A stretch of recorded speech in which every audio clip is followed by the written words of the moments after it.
Congratulations, Dave and George. Well done, guys.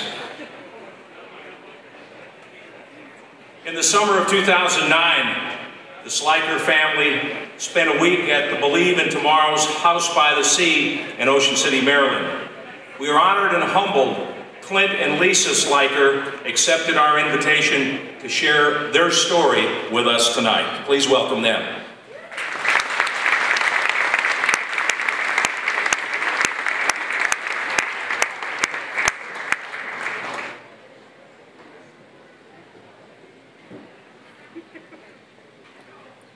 Time.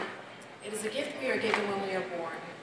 Time to grow in body as we age, mind as we learn, and spirit with faith.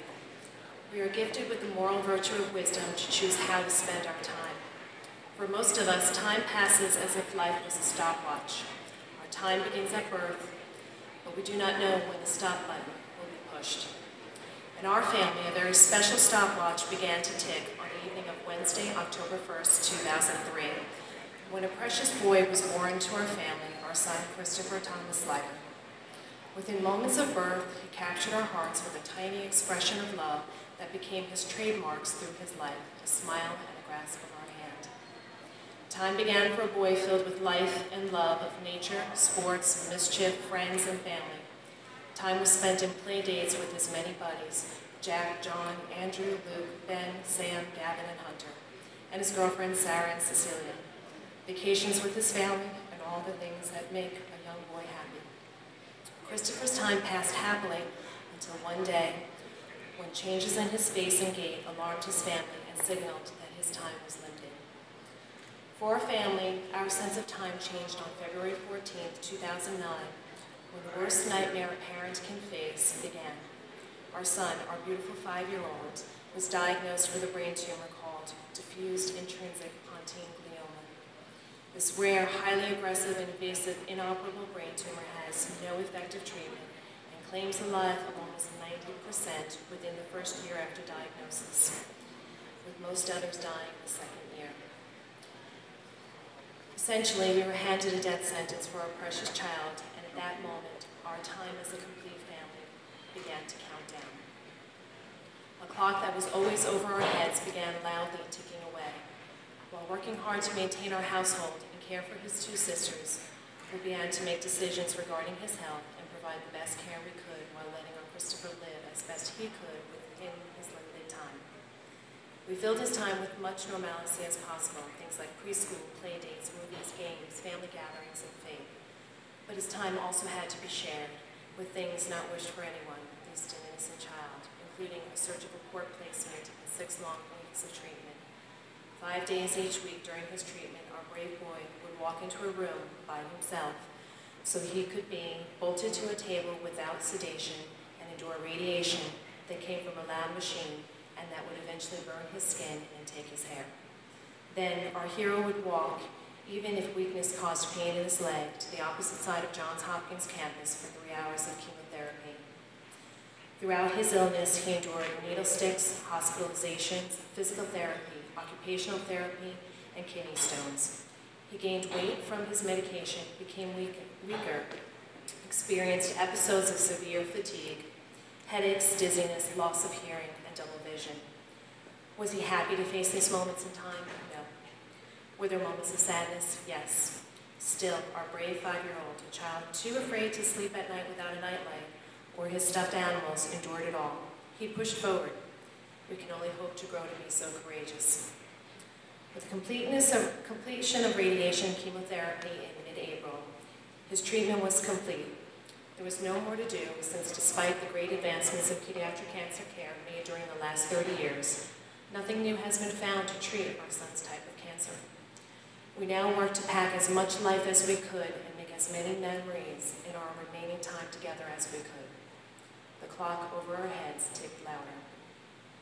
Christopher's care at Johns Hopkins was provided by a world-class medical team. Some of the unsung heroes in that team were the nurses, social workers, and child life specialists, including Lori Serafin, Elizabeth Shaughnessy, Miss Colleen, Mr. Mitch, and Miss Rita. We cannot begin to explain how wonderful they were to Christopher, our daughters, and our family. Among the wonderful breaks from cancer they provided to us was the referral to the Believe in in Tomorrow Children's Foundation Respite Program. We had never heard of the Believe in Tomorrow program, nor did we really know what to expect from a week at the House by the Sea. When the offer was made in May, we were not sure if Christopher would be okay for the summer respite trip. However, Christopher and his sisters loved the beach, so we accepted their offer. Our trip was initially scheduled for July 4th, but it was moved to the last week of July. Time continued to tick away.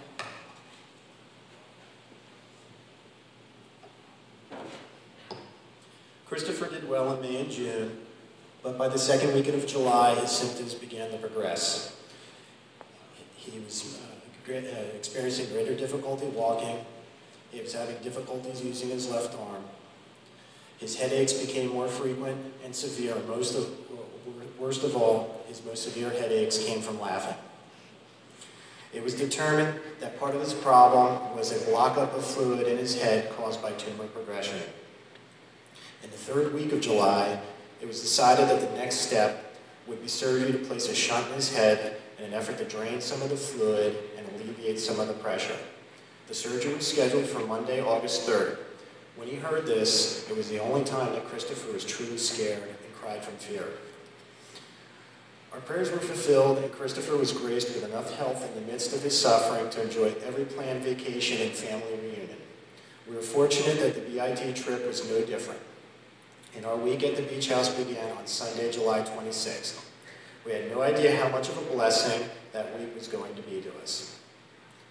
Upon arrival at BIT's House by the Sea, we found a beautiful suite with many things that made the respite house more like a home. Unlike a typical vacation condo, the respite house was prepared with the care of a critically ill child in mind. It was stocked with many games, books, and movies that provided entertainment during bad weather and when Christopher needed a break from outside activities because of fatigue or weakness. There was a huge list of donated activities and services from which we could select, including boat rides, miniature golf, bike rentals, water parks, amusement parks, restaurants, family photos on the beach with a professional photographer, crab feast, pirate adventures, Wild West shows, and of course there was the beach. We were also treated to dinners and deck parties where we got to know others staying at the respite house.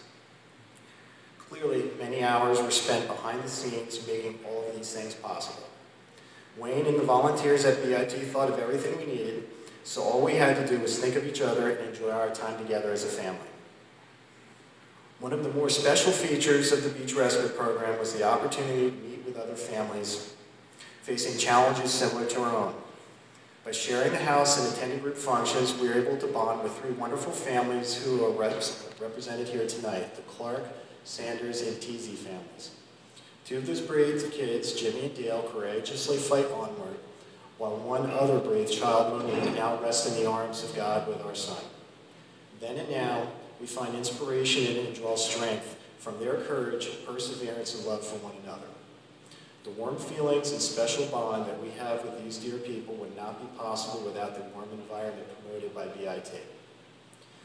Balancing the needs of a severely ill child while also addressing the basic needs of the entire family is very difficult, and it would have been nearly impossible for us to plan something like the family vacation we had at the House by the Sea. The quality of the facility and the program given to us by Believe in Tomorrow took the stress out of planning and made it easy to find something for everyone in the family to enjoy. Rather than a trip catering only to Christopher, our week at the House by the Sea was a true family vacation. For a brief time, the clock over our heads didn't seem to tick quite as loudly. We made new friends and lived as normally as possible. We relaxed, bonded, played, laughed, and enjoyed our time together. We still smile when we talk about things we did and laugh at some of the silly memories of that time. Christopher best summarized our time at the House by the Sea when, as we departed on Sunday morning, he joyfully proclaimed, "I really enjoyed myself here." We returned home on August 2nd with little knowledge that our time was running out. Surgery was scheduled for 11 a.m. the next day. Prior to departing for the hospital on August 3rd, Christopher patted his buddy Mookie the cat in the head, and he gave each one of his sisters a big hug farewell and one of his trademark smiles. As we pulled out of the garage, he flashed a thumbs up sign from his seat in the car, and we headed to Johns Hopkins. While we waited in the pre-op room, we read books, played games, hugged, smiled, and teased one another. Although he was nervous, Christopher was still the playful boy we had always loved. When it was time, Christopher bravely walked to the OR with me, occasionally flashing a shy smile to a pretty nurse or a pretty doctor. As the anesthesia took effect and he fell asleep, he mustered one more small smile, the same trademark smile he gave us when he entered this world.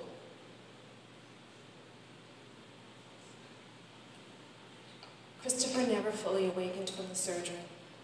6 days later, on August 8th, 2009, we say goodbye to our boy and gave Christopher back to God as creator. And at that moment, our time as a complete family ran out.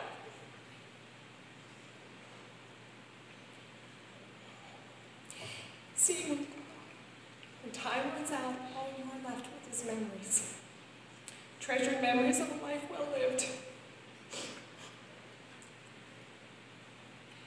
Because of the Believe in Tomorrow Foundation and its supporters, Christopher was able to spend his final days having a wonderful time with his family and living life as a happy 5-year-old rather than a sick young boy. In just under 6 short years of life, Christopher taught us many important things about life, including loving and caring for your family, smiling with all your heart, and playing and living life with both spirit and faith. All of these lessons were on display that week in Ocean City, so when we celebrate Christopher, we give our biggest smile, even when our heart and body are aching. Christopher once said, God wants you to love each other. Loving is caring, and you should always love. Even if you don't know someone, you should be nice to them and help them. We agree with him, and we feel that this is how we were treated by the Believe in Tomorrow Foundation. When we were given the gift of respite at the House by the Sea, through the generosity, caring, and love of the foundation, its staff, its volunteers, and its supporters, we received a gift that lessened some of our burden by providing us with a final opportunity to be together as a complete family without the worries of cancer weighing us down. You gave us love in the gift of time, now preserved for all eternity as memories.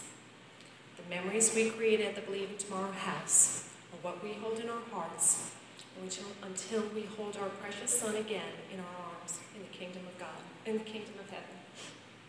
For the precious gift, our family says thank you.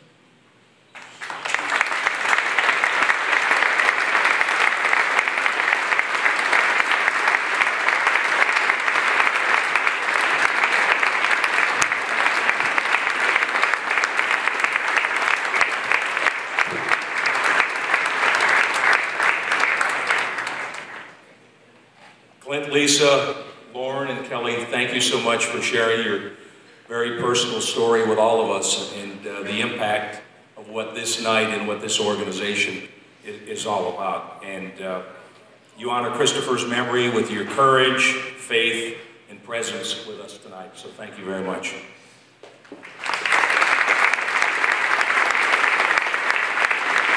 And with their story and your help, we can continue to expand Believe in Tomorrow's respite housing program so even more families can create memories that will last a lifetime.